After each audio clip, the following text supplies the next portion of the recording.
Hello and welcome. My name is Thomas Kevin Dolan. I'm the author and writer of Little Fag, A Journey of Self-Acceptance and Healing. And today I'm going to begin with section 2. The title of section 2 in my book is After the Earth is Scorched, the Sun Does Rise. And I'll start with chapter 1, Hidden in a World That Loves to be Noticed. It begins on page 133 of my memoir. Sooner or later, you and my daughter will have to start acting like husband and wife. My mother-in-law terrorized me with those words. I felt she knew. At times, I rued my cowardice in marrying a woman, but it was far less frightening than confessing I was gay. I loved my wife with all my heart. She was my best friend. She made me happy. She was one of the most powerful teachers I had in my life. She was also my ticket to freedom. She wasn't an addict. She wasn't dysfunctional. She wasn't codependent or needy. She wasn't abusive or violent.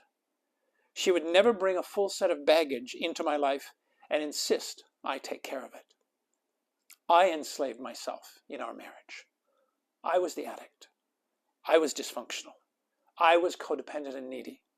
I was abusive and violent to myself, denying my gay heart every day. I brought the baggage. I made her take care of it, take care of me. I said, "Till death do us part." I died as soon as those words left my lips. What I braved. "So are you going to marry me one day or what?" asked my girlfriend. Up until that point, I really enjoyed the companionship of my best friend. I never really thought of marriage. Why would I? I was gay. Not more than 2 weeks after that exchange, having schemed with my girlfriend's mother to get into their house, I found myself lugging a mahogany hope chest up the stairs and into my girlfriend's bedroom. A hope chest, also called a dowry chest, is a piece of furniture traditionally used to collect items such as clothing and household linen by unmarried young women in anticipation of married life. My girlfriend had mentioned wanting one lined with cedar. I gently nudged it in the corner of her bedroom and dropped her birthday card inside. Several weeks after that, I sat across from my future mother-in-law and asked if she'd give me permission to marry her daughter. She joyfully said yes as we clinked our champagne-filled glasses together. I marvel at how completely unconscious I was during that period of time. The fear evoked by the comment, "So are you going to marry me one day or what?" sent me into a tailspin of damage control. I'd be discovered as gay or lose my best friend. Worse yet, I'd lose the gifts of what I thought was a normal, straight life, while I hid who I really was in the shadows of my heart and mind. I breathed a lot of life into my internalized homophobia. I did get married. I even walked down the aisle of the cathedral prior to the bride's procession. I remember thinking, how could they not know I was gay after that ceremony? That thought only brought me to tears. I'd leave the marriage after 4 years. What I was most proud of was telling my truth. The scariest 3 words of my life had been spoken. I am gay. After spending a year apart, my former wife and I met. We forgave each other. I was able to tell her what her mom had told me years before. We both laughed. What I braved in all of this was creating an assurance to myself that I'd not walk into big life decisions without a conversation with myself and the other person if someone else was involved. When it came time in my current relationship to talk about the prospect of marriage, my request to my future husband was that neither one of us would ask the other to marry him. We discussed what marriage meant to each of us individually and perhaps create a union that reflected what we treasured most about the sanctity of a married relationship. As gay men, we really didn't know much about marriage. He'd eventually ask me why I made that request.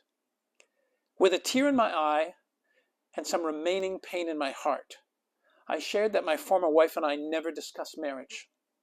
I created it from a place of fear, thinking that if I didn't marry her, she'd be gone. So instead, I lied to myself and on some level never really showed up for her. That was not something I wanted to recreate in my life with my future husband. The unlearning.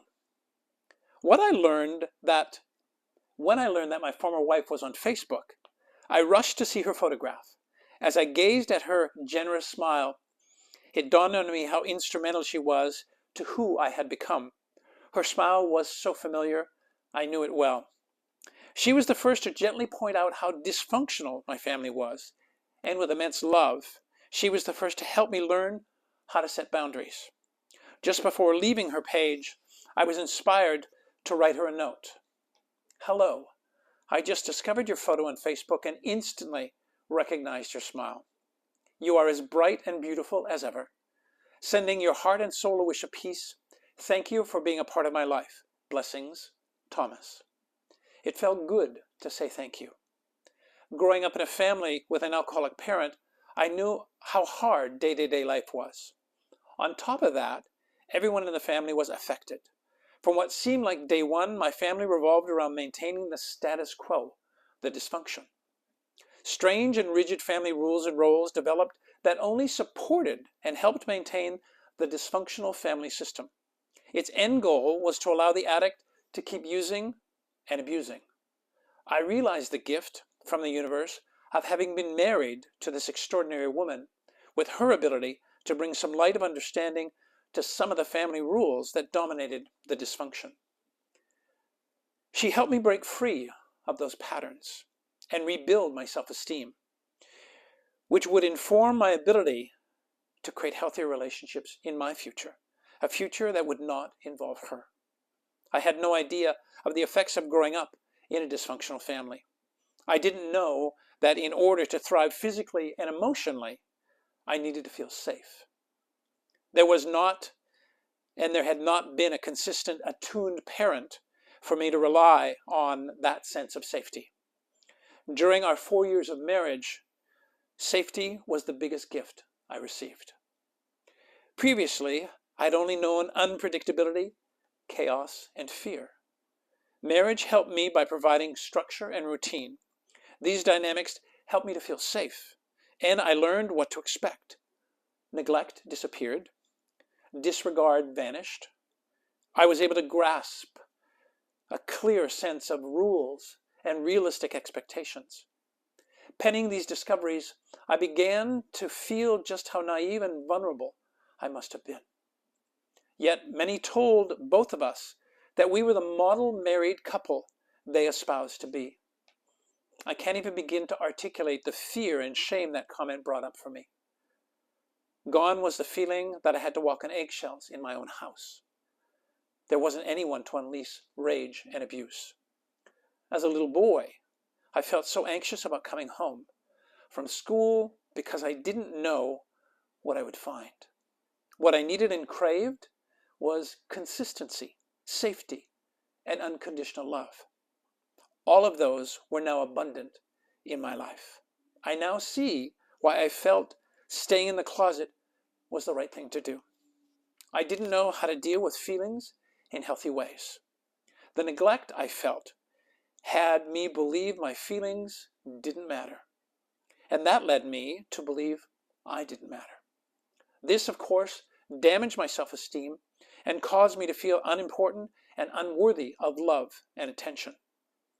I was highly skilled because I didn't learn how to notice, value, and attend to my own feelings by focusing, noticing, and managing other people's feelings.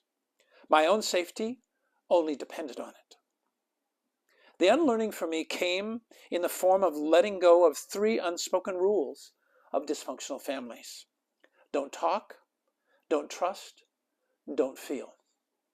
What is pervasive in my life and continues to flourish is knowing that I'm free to feel important and worthy of love and attention. Not only did my healing mean moving beyond the rules that govern dysfunctional family dynamics, but I also learned to replace don't talk, don't trust, and don't feel with a new set of guidelines in all my adult relationships.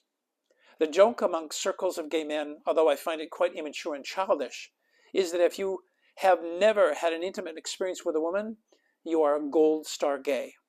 I am so grateful for my silver experience and will always give thanks for my marriage.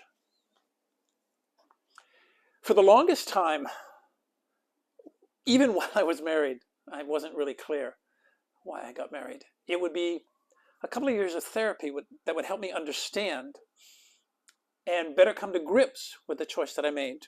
In effect, the lie, although not outward, because nobody ever asked me if I was gay. Nobody ever asked me if I was gay. So it wasn't that I lied to my former wife. It was that I didn't know how to tell the full truth. I didn't know how to say to a world that had great love for me that I was gay. I didn't know how to be vulnerable. And of course, to be vulnerable, you have to be brave.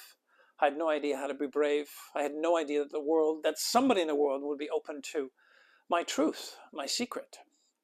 And sadly, I couldn't find that courage prior to going into a marriage with my former wife.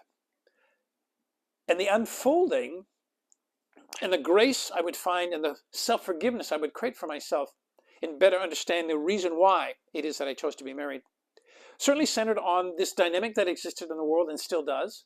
It's called homophobia. If that didn't exist, I probably would have been okay telling the world who I was. That does exist. So that was the biggest barrier. And the thought was extreme. It wasn't about not being loved and not being liked. It was about thinking that I would be killed, literally, if I told my world that I was gay. Add on to that the dynamic of heteronormative. What I was sold as a little boy was not a dream that would include somebody who had a heart that I was attracted to. It only included a version of a story that centered around this notion of an opposite sex attraction, right? In my case, and through my parents, to a girl, right? You'll marry a girl, you'll have kids, you'll be happy, and of course, none of that was my experience.